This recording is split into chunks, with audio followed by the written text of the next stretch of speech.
नमस्कार, स्वागत है आपका अशोका न्यूज़ 24 में।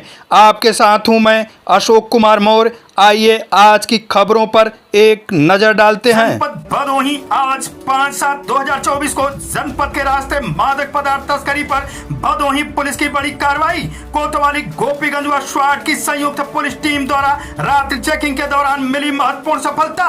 व्यापक पैमाने पर गांजा तस्करी करने वाले गिरोह के 6 शातिर गांजा तस्कर चढ़े पुलिस के हत्थे। गांजा तस्करी में प्रयुक्त 2 लग्जरी 4 पहिया वाहन हुंडई वरुणा व स्विफ्ट डिजायर कार में 4 बोरियों में कुल 72 किलो 300 ग्राम नाजायज गांजा अनुमानित कीमत लगभग 22 लाख रुपए बरामद की गई। कब्जे से 6 अदद एंड्रॉयड मोबाइल फोन, 1 अदद टैबलेट, 5 आधार कार्ड, 1680 रुपए नगद भी बरामद किए गए।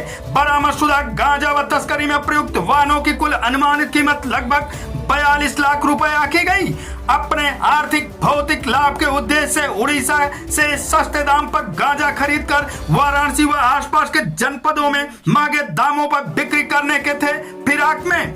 गांजा तस्करों के अन्य आपराधिक घटनाओं में संलिप्तता हुआ आपराधिक इतिहास के संबंध में की जा रही विस्तृत जानकारी।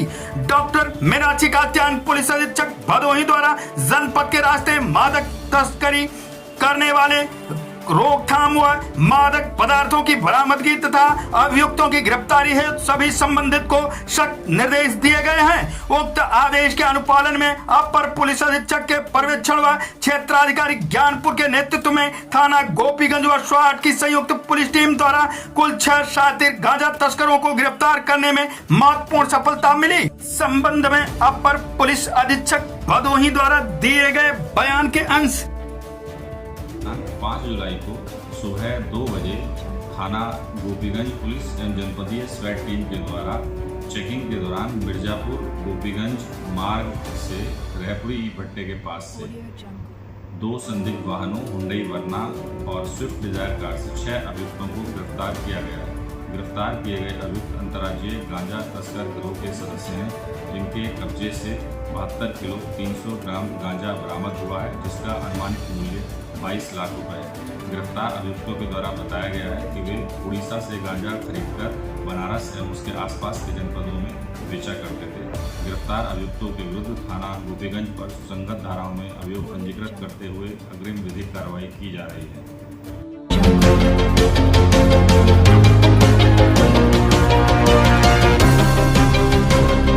जनपद भदोही कोतवाली भदोही के मोड़ चौकी क्षेत्र अंतर्गत मोड़ रेलवे स्टेशन के पास नरोत्तमपुर में बंद पड़े ईंट भट्टे में अर्ध निर्मित कमरे में 5 और 7 साल के 2 बच्चों के शव हुए थे बरामद। शव से 2 से 3 दिन पहले का था। पुलिस पूरे मामले की छानबीन में जुटी। पुलिस के छानबीन व साक्ष्य संकलन करते हुए घटना का अनावरण करते हुए बताया कि अर्धनिर्मित कमरे से बरामद 2 बच्चों के शव बच्चों के माता पिता द्वारा ही आपस में मारपीट के दौरान बच्चों को मृत घोषित कर दिया गया था और घबराकर दोनों गायब हो गए थे। पुलिस दोनों आरोपियों को हिरासत में लेकर विधिक कार्रवाई में जुटी। घटना के अनावरण के संबंध में अपर पुलिस अधीक्षक भदोही द्वारा दिए गए बयान के अंश। आज दिनांक 4 जुलाई को सुबह 9 बजे थाना भदोही पर सूचना प्राप्त हुई कि थाना क्षेत्र के ग्राम नरोत्तमपुर के ईंट भट्टे पर 2 बच्चों के शव पड़े हैं। सूचना पर तत्काल थाना Bhadohi police, dog squad, field unit एवं उच्चाधिकारीगण के द्वारा मौके पर पहुंचकर जांच पड़ताल प्रारंभ की गई। बच्चों के शव के शिनाख्त का प्रयास प्रारंभ किया गया। पंचायतनामा एवं पोस्टमार्टम की कार्रवाई शुरू की गई। बच्चों की शिनाख्त सुदामा 5 वर्ष एवं विशाल 3 वर्ष के रूप में हुई है। यह संज्ञानित हुआ है कि बच्चों की मां पिंकी देवी अपने 4 बच्चों के साथ विगत 5 माह से पूर्व पति को छोड़कर कीर्ति उर्फ लक्ष्मण निवासी हरिपट्टी थाना भदोही के साथ रह रही थी। पिंकी देवी और लक्ष्मण के बीच बच्चों के रखने को लेकर आए दिन मारपीट एवं झगड़ा होता रहता था। दिनांक 2 जुलाई की रात्रि में कीर्ति उर्फ लक्ष्मण के द्वारा बच्चों के साथ मारपीट की गई, जिसमें सुदामा एवं विशाल की मृत्यु हो गई।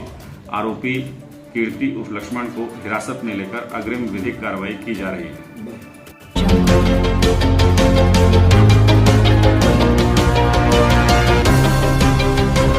आकांक्षात्मक विकास खंड कार्यक्रम हेतु निर्धारित इंडिकेटर्स के लक्ष्य संतृप्ति हेतु आकांक्षात्मक विकास खंड औराई में संपूर्ण अभियान चलाए जाने के संबंध में बैठक कलेक्ट्रेट सभागार में जिलाधिकारी विशाल सिंह व नवागत मुख्य विकास अधिकारी डॉक्टर शिवाकांत द्विवेदी की अध्यक्षता में आयोजित की गई।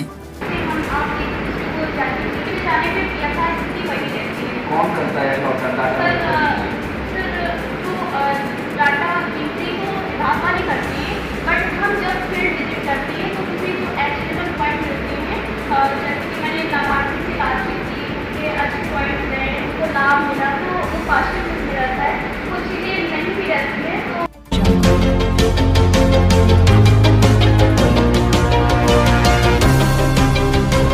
जमीनी विवाद को लेकर मोबाइल टावर पर चढ़ा युवक, राजस्व टीम के साथ बड़ी संख्या में पहुंची पुलिस फोर्स। अधिकारियों के समझाने व आश्वासन पर लगभग 3 घंटे बाद टावर से उतरा युवक। जनपद भदोही गोपीगंज कोतवाली क्षेत्र के कसदहा गांव में जमीनी विवाद में एक युवक आकाश पिंटू मोबाइल टावर पर चढ़ गया। बताया जाता है कि राजनाथ का पुत्र आकाश पिंटू निवासी कसदहा का पड़ोसी से जमीनी विवाद को लेकर पिछले काफी समय से विवाद चल रहा था। विवाद जमीन पर पड़ोसी के द्वारा जबरदस्ती जुताई कर देने से नाराज युवक सायंकाल गांव में ही स्थित मोबाइल टावर पर चढ़ गया। युवक के टावर पर चढ़ने की सूचना जंगल में आग की तरफ फैल गई। सूचना मिलने पर बड़ी संख्या में पुलिस टावर के पास पहुंचकर युवक को उतारने का प्रयास करती रही। राजस्व की टीम भी सूचना पर मौके पर पहुंच गई। गांव पहुंचे उप जिलाधिकारी, पुलिस क्षेत्राधिकारी व तहसीलदार के समझाने बुझाने व कार्रवाई का आश्वासन दिया गया। अधिकारियों के आश्वासन पर रात में 8 बजे के बाद टावर से नीचे उतारा गया। मौके पर प्रभारी निरीक्षक बड़ी संख्या में पुलिस बल के साथ मौजूद रहे।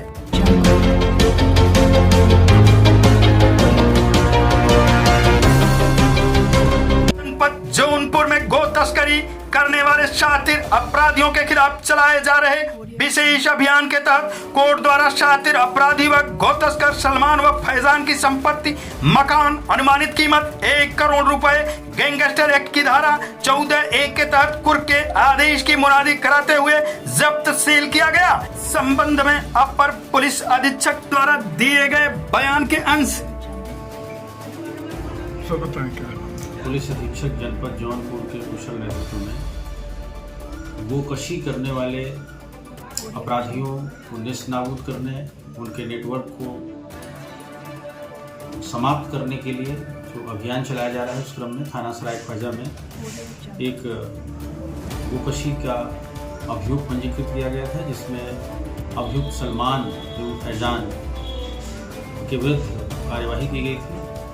गैंगस्टर का अभियोग पंजीकृत किया गया था, चार्जशीट लगाई गई थी और अपराध से अर्जित संपत्ति को चिन्हित करते हुए इनके विरुद्ध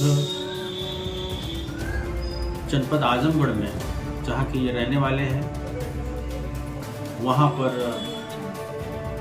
इनके पैतृक गांव सीठापुर में लगभग 4000 स्क्वायर फुट में निर्मित 1 करोड़ रुपए का जो मकान है, उसको आज जनपद जौनपुर की पुलिस टीम के द्वारा जिलाधिकारी के आदेशानुसार कुर्क करने की कार्यवाही की गई है। ये बहुत बड़ी सफलता है और पुलिस ने न केवल अपराधी को गिरफ्तार किया है और चार्जशीट किया है, बल्कि उसके अपराध से अर्जित संपत्ति को भी, तो ये बहुत बड़ी धनराशि है, उसको कुर्क करने का भी काम किया है। ये सराहनीय है और आगे भी ये कार्रवाई चलती रहेगी और पूर्ण रूप से गोवंश की हत्या और उसकी तस्करी को रोकने के लिए पुलिस टीम काम करती रहेगी। आज की फटाफट खबरें समाप्त हुआ। फिर मिलते हैं ऐसे ही बेबाक खबरों को लेकर। तब तक के लिए नमस्कार।